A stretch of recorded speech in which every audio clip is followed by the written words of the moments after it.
Israel, America और Iran के बीच जारी जंग के बीच अली खामेनी के चारों बेटों की तस्वीर सामने आई। दावा किया गया कि खामेनी के चारों बेटे जिंदा हैं। इससे पहले दावा यह किया गया था कि इजराइल अमेरिका के हमले में आयतुल्लाह अली खामेनी के साथ बड़े बेटे मुस्तफा की भी मौत हो गई, लेकिन नई तस्वीर में चारों बेटे सुरक्षित होने का दावा किया जा रहा है।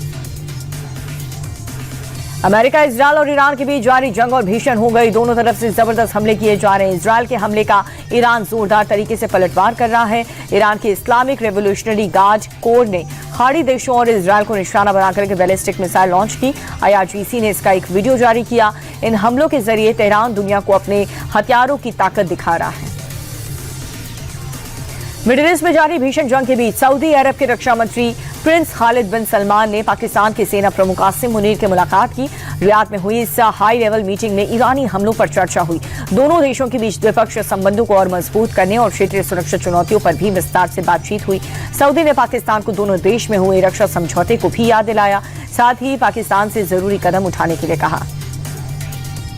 बंगाल के सिलीगुड़ी पहुंची राष्ट्रपति द्रौपदी मुर्मू की अगवानी के लिए न तो मुख्यमंत्री ममता बनर्जी पहुंची और न ही उनका कोई मंत्री पहुंचा। राष्ट्रपति के कार्यक्रम में भी सरकार का कोई नुमाइंदा नहीं आया, जबकि प्रोटोकॉल के हिसाब से सीएम या फिर किसी मंत्री का होना बहुत जरूरी होता है। और इस पर राष्ट्रपति ने नाराजगी जताते हुए कहा कि ममता बनर्जी मुझे बंगाल नहीं आने देती। शायद मेरी छोटी बहन किसी बात से मुझसे नाराज हो चुकी हैं।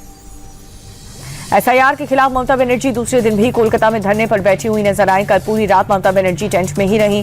ममता बनर्जी ने बीजेपी पर SIR के जरिए बंगाल को बांटने की कोशिश का आरोप लगाया।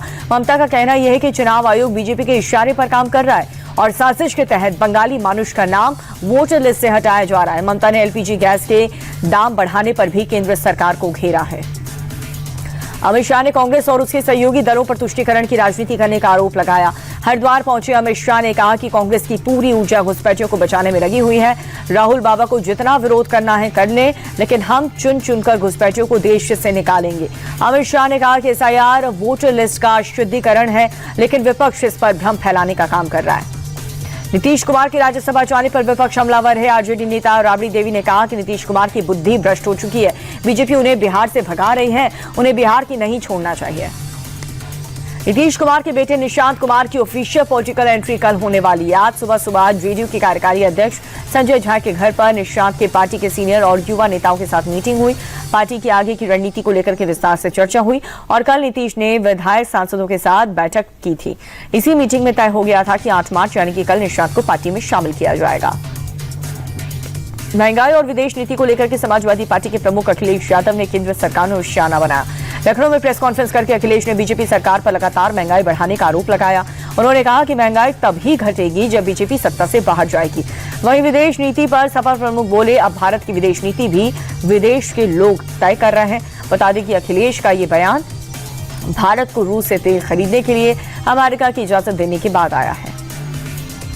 तमिलनाडु में विधानसभा चुनाव के लिए DMK कांग्रेस में सीट बंटवारे पर मुहर लगाई है। DMK ने कांग्रेस को 28 सीट दी है। इसके अलावा एक राज्यसभा सीट भी दी है। ये फैसला मुख्यमंत्री NK स्टालिन और तमिलनाडु कांग्रेस कमेटी के अध्यक्ष के बीच हुई बैठक में लिया गया। पार्टी सूत्रों के मुताबिक सीट शेयरिंग को लेकर के कांग्रेस और DMK का गठबंधन टूटने की कगार पर पहुंच गया, लेकिन पी चिदम्बरम ने स्टालिन से मुलाकात की और लंबी बातचीत के बाद बात बन गई।